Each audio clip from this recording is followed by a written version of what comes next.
Hello NEET aspirants, welcome back to my channel. Myself Bhavya Thakur and I make content related to medicine life and NEET. Currently I am in my second year of MBBS and I just realized that there are only 3 months left for NEET 2026. So I thought of creating a video that would genuinely help you because I am going to share what I did in the last 3 months. Firstly, listen to this story. I cracked NEET in 2024, yeah, the year when that scam happened. So मेरा जो score था I think it was 516. I feel कि उतने में एक जीमर्स at least MQ में तो मिल ही जाती थी पहले के टाइम पे, बट अब तो वो भी मिलना was very tough. 11 Gujarat, so here GMERS is after that government BJ medical. उसके बाद जीमर्स आती है. ऑफकोर्स मेरे स्कोर पे BJ was like impossible, but it's okay. But all I want to say is that I took one drop and I worked very hard in that drop year, but then we leave that momentum in between because we feel so exhausted and we just feel so burned out, and then हमारा पढ़ने का मन ही नहीं करता है. And then जनवरी में तो आई was like कि नहीं, बहुत पढ़ लिया because you are seeing the books again and again and you are just so exhausting. It's very tiring कि हम बार बार वही बुक पढ़ रहे हैं, तो मेरा मन ही नहीं होता था पढ़ने बैठने का. So January was like my refreshing period जिसमें I used to scroll a lot on my phone and I used to watch a lot of videos and movies and all stuff not related to academics. But yeah, January I took that as a brain clearance period and last के 3 महीनों में मैंने बहुत ही ज़्यादा अच्छे से पढ़ा था, स्पेशली मार्च एंड अप्रैल में तो काफ़ी ज़्यादा. फेब्रुआरी में तो भी I started to build the momentum again. तो so here we are and हम स्टार्ट कर रहे हैं हमारा आज का video, which is that how to crack NEET in the last 3 months because I did that, so you can do that too. मेरा तो भी प्राइवेट में लगा because of the scam that happen that year. मुझे government में कोई seat मिल ही नहीं पाई, semi government में भी मेरे को कोई सीट नहीं मिल पाई अनफॉर्चुनेटली. बट इट्स ओके, अभी जो हमारे नसीब थे. तो लेट्स गेट स्टार्टेड. सो बाजू में ही स्क्रीन लग गई होगी, so I hope that it's fine with you. Last के 3 महीनों में नीट पे हम कैसे फोकस करें ये सोच के कि हमारा ऑलमोस्ट सिलेबस हो चुका है. ठीक है, ऑलमोस्ट सिलेबस हो चुका है. चलो ठीक है, 12th आता है तुम्हें, 11th तुम्हारा बर्बाद हो रखा है. Still there is hope, there is literally a hope. मैं तुम्हें कोई फॉल्स वो नहीं दूंगी, there is a little hope. Only and only if तुम फेब्रुआरी, मार्च एंड अप्रैल ये 3 महीने without any wasting of time जी जान लगा के पढ़ोगे तो ही there is a hope. So firstly हमारे पास 3 महीने हैं, February, March and April.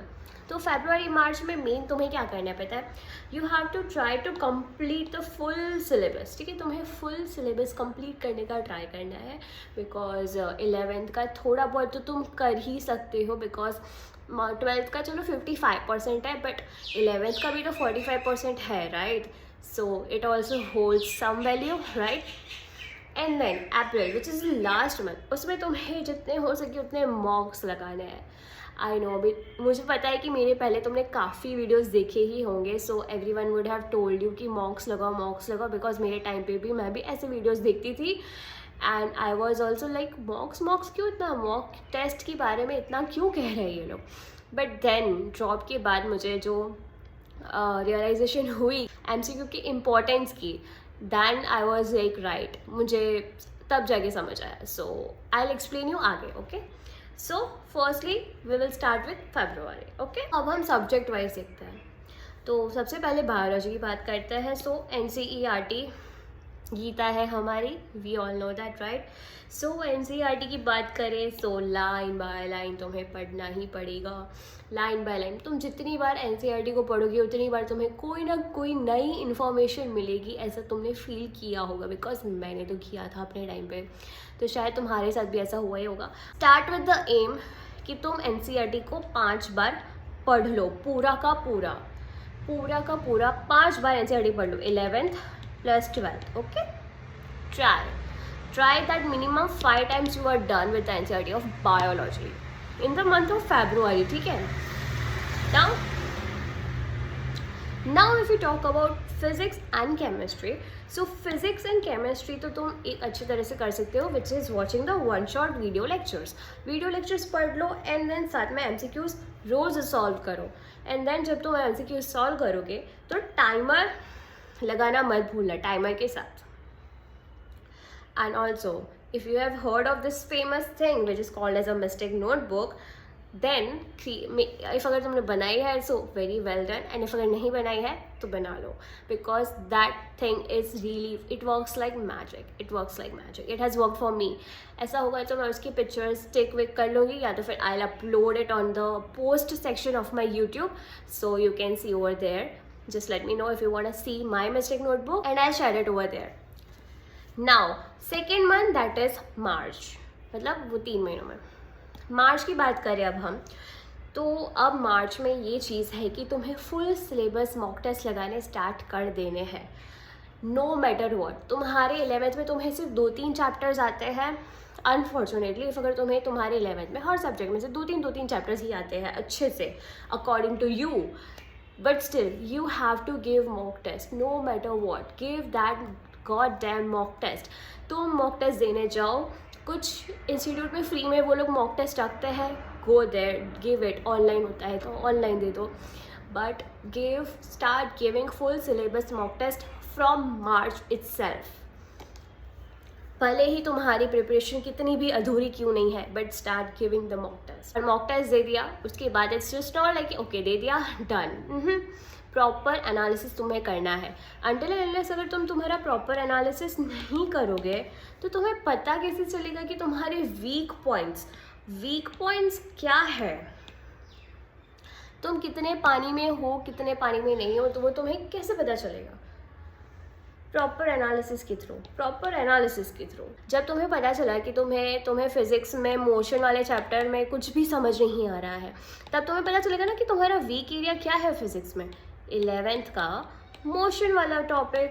Then what will you do, you will go to the video lecture of YouTube of any one जिसकी भी तुम देख रहे हो, and then you will revise it with them, मतलब with that so, and then तुम वैसे revise करोगे. Last my strategy which is April. तो अप्रैल में तो do not start any new chapter और टॉपिक, प्लीज़, बिकॉज अगर तुम कोई नया टॉपिक या नया चैप्टर तुमने स्टार्ट कर दिया, समझो कि 11th का मोशन ही ले लेते, ठीक है. 11th के मोशन को तुमने कभी दर्शन भी नहीं किए, बट जब तुम एंड टाइम पे इसको खोलोगे, ठीक है, विच इज़ इन अप्रैल में अगर तुमने इस चैप्टर को खोला तो तुम इतने ही डीमोटिवेट हो जाओगे कि यू विल बी लाइक कि मुझे कुछ आता ही नहीं है, जबकि तुम्हें उस छोटे से आइस के क्यूब के सामने जो इतना बड़ा आइसबर्ग तुमने प्रिपेयर किया है वो तुम्हें दिखेगा ही नहीं. क्या एग्जाम्पल दिया, wow. So please do not start any new chapter और any new topic. Read only NCERT, short notes and mistake notebook. Stick to these 3, ठीक है, इन तीनों पे ही स्टिक रहो तुम. One more thing which is not generally talked but is important, which is health and proper sleep. Health मतलब कि बाहर का खाना बंद कर दो. स्लीप यानी कि मिनिमम 6 hours की स्लीप लो, so that your mind will be able to put that memory अपनी जगह पे. सो माइंड को भी थोड़ा ब्रेक चाहिए होता है इन सब चीज़ों से. So please minimum 6 to 8 hours की स्लीप ले लो. क्या ही करना है, दिन में 24 घंटे होता है, ठीक है, उसमें से तुमने 12 घंटे पढ़े, मतलब तुम्हारे पास 12 घंटे है, तो बाकी के 12 घंटे थे जिसमें से हमने 7 घंटे समझो स्लीप को दे दिए, तो भी हमारे पास कितने घंटे बचे, हमारे पास बचे 5 घंटे. तो 5 घंटे में खाना पीना नहाना धोना सब कुछ हो जाता है. You have enough of time. So that's how you can divide the 24 hour into slots. You can give it to your health and to your sleep. Please sleep properly. अपने आप को इतना प्रेशर में मत डालो कि नहीं अब तो करना है, ठीक है. That grind is good but to a limit. ये जो बॉडी है ना, अपने एडवर्स इफेक्ट गलत टाइम पे अगर उसे दिखा दिए ना तो तुम्हारे वहीं लग जाएंगे. सो बॉडी को ज़्यादा फोर्स मत करो. If the body is asking for rest, give it rest, give it sleep. If the body requires nutrition, give them nutrition. Health and sleep को इक्वली प्रायोरिटाइज देना. Give them priority, keep them your priority along with studies. How to make short notes? How to make short notes? Now that's a big question for those people जिनको short notes बनाना नहीं आता, because I was one of them too. मैंने भी short notes अपने drop year में बनाए थे. So let's begin here. समझो ये तुम्हारी है blank sheet, this square, okay? तो अब इसमें बताए तुम क्या कर सकते हो. या तो इसमें सारे वो टॉपिक्स लिखो जिसको तुम हाई प्रायोरिटी कैटेगरी में रखोगे. Now this is high priority area, this is low priority area. ठीक है, ये एरा हो गया है, it's area, okay. Now you can divide it like इधर high priority area रखा है, इधर low priority area रखा है. ठीक है, या तो पूरे को ही high priority area रखें. Now पहले ये भी पता होना चाहिए कि तुम्हें हाई प्रायोरिटी में किसे रखना है, लो प्रायोरिटी में किसे रखना है. में तुम उन फॉर्मूलाज को रख सकते हो जिन से लेके क्वेश्चंस काफ़ी बने हैं, यू नो, जो PYQs में आए हैं. वो सारे फॉर्मूलाज को तुम हाई प्रायोरिटी में रखोगे. और low priority are those thing, you know, जो एक्सेप्शंस होते हैं, जो कभी कभी पूछ लेता है ये लोग. तो वो नॉलेज भी होनी चाहिए इस शॉर्ट नोट के उस पेपर में. So you can add those points on this area and main points on this part. So वैसे तुम इसके सेक्शंस बना के यहाँ पे सब कुछ लिख सकते हो. ठीक है. Now I will show you the images that how I used to make short notes in my drop year. Firstly, it's of physics.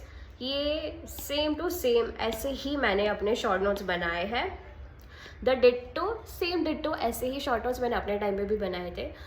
I don't think that I have them right now because मैंने most of the short notes मेरे भाई को send कर दिए हैं सूरत में. So it's with them in सूरत. तो I don't think I have any of the short note page left with me. It's okay. It's the same thing. ठीक है, सेम टू सेम ऐसे ही short notes मैंने भी बनाए हैं.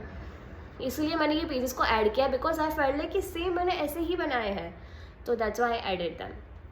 If you could see gravitational force और उसमें ऐसे लिखा है. मैं भी ऐसे ही लिखती थी, मैं भी ऐसे डायग्राम्स बनाती थी अपने शॉर्ट नोट में. फिर ये वेव्स वाला है, वो थोड़ा ब्लर है सिंस ऑनलाइन जो जहाँ से मैंने लिया. सो यहाँ पे ऐसे वेव्स और फिर इसके ऐसे 2 टाइप्स आते हैं. ये है, ये इनको जब अलग अलग कलर्स का यूज़ कर लिया, फिर यहाँ पे हाइलाइटर्स का यूज़ कर लिया. ये वाला जो है ना, सेम मेरा ऐसा था. मैं I use to highlight these kind of topics, फिर अलग अलग कलर्स से मैं यूज़ करती थी. इसने 3 कलर्स यूज़ किए हैं. I use to use green, orange, red and very different colours. Coming to chemistry, these are the digital notes, these are the handmade notes. So that's how you can make it. Now video lectures. तो मैं अपने video lectures की बात करती हूँ जो मैंने देखे थे during my last 3 months of the preparation journey. So for biology, we all know that Garima ma'am. So मैंने उनके ही 1 shot videos देखे थे. तब तो मतलब जब कभी ऐसा लगता था कि पढ़ने का मन नहीं कर रहा, लाइक आइज़ आर पेनिंग, तो फिर मतलब यू नो ऐसे लेट के उनके वीडियो लेक्चर साइड में रख के जस्ट आइज़ क्लोज करके सुनो तो भी it's enough. Physics, Tamanna ma'am has help me a lot. She has help me at that extent जो मुझे किसी सर ने इतनी हेल्प नहीं की होगी जितनी मेरे को तमन्ना मैम ने हेल्प की है. तो नीट अड्डा करके एक चैनल है, it's not sponsored, I am telling you. But जब ये नया इन तीनों का कोलैबोरेशन हुआ था, ठीक है, जब इन तीनों ने एक एकेडमी छोड़ के दूसरी एकेडमी उन्होंने खुद ने नई बनाई है, तो उसमें जब इनका नया हुआ था, तो जब तमन्ना मैम, आई वॉज लाइक कि मतलब she is already very pretty, तो आई वॉज लाइक वाओ इतने सुंदर मैम है, इनको फिज़िक्स आता है, वाओ. एंड देन क्या होता था कि मॉर्निंग में वो 7 बजे लेक्चर रखते थे, सुबह के 7 बजे. तो सुबह के 7 बजे, मतलब मैं 6 साढ़े 6 बजे उठ जाती थी, ठीक है, या कभी कभी मैं 7 बजे उठ के डायरेक्ट उनके वीडियो लेक्चर्स ही चालू कर देती थी. And I used to do my brushing and all, और वहाँ वो भी सबको गुड मॉर्निंग सब विश कर रहे होते हैं. And then she starts the whole physics का 1 शॉर्ट सीरीज मॉर्निंग में लाइव. तो वो मैं देखती थी एंड मैं उनके साथ सॉल्व भी करती थी, वो सॉल्व भी करवाते थे. So that was the bestest thing which has help me a lot in my journey last के महीनों में. बहुत ही ज़्यादा हेल्प की है उस चीज़ ने मेरी, ट्रस्ट मी. इफ़ अगर कोई भी फैकल्टी ये वीडियो देख रही है या इतना क्लिप भी उनके पास जा रहे हैं ना, so I was just like to thank them कि थैंक यू सो मच. वो चीज़ ने मेरी बहुत हेल्प की थी उस टाइम पे. केमिस्ट्री में एज सच मेरे को ज़रूरत नहीं पड़ी बिकॉज मेरी केमिस्ट्री 11th से ही स्ट्रॉन्ग थी, बिकॉज मैं पर्सनल ट्यूशन में जाती थी तब. तो वो ट्यूशन के सर बहुत अच्छे थे, तो तब से मेरी केमिस्ट्री तो स्ट्रॉन्ग थी. बट फिर ड्रॉप में थोड़ी थोड़ी उनकी स्ट्रैटेजीज़ और वो सब अगर थोड़ा धुंधला हो जाता है, तो I use to watch the videos of Nitesh Devani sir. I am sorry if अगर मैंने मिस प्रोनाउंस कर लिया हो तो. बट नितेश सर के lectures again on the NEET Adda, तो फिर मैं उन्हीं के वीडियोज़ देखती थी, उन्हीं के लाइव जो आते थे और पढ़ाते थे, सॉल्व करवाते थे. So I use to watch his video only. So I think yeah that's all right. Yeah so exercise. Now I want you all to stand up. अगर आप बेड पे बैठ के देख रहे हो तो बेड से खड़े हो जाओ, स्टडी टेबल पे बैठ के देख रहे हो तो स्टडी टेबल से खड़े हो जाओ. So now I want you to stand up, walk towards the mirror around you, चाहे वो अपने कबर्ड का हो या फिर वॉशरूम में मिरर है, जस्ट गो. अगर वो छोटू सा मिरर है तो छोटू से मिरर को देखो. कुछ हॉस्टल्स में नहीं होते, सो दैट्स वाई.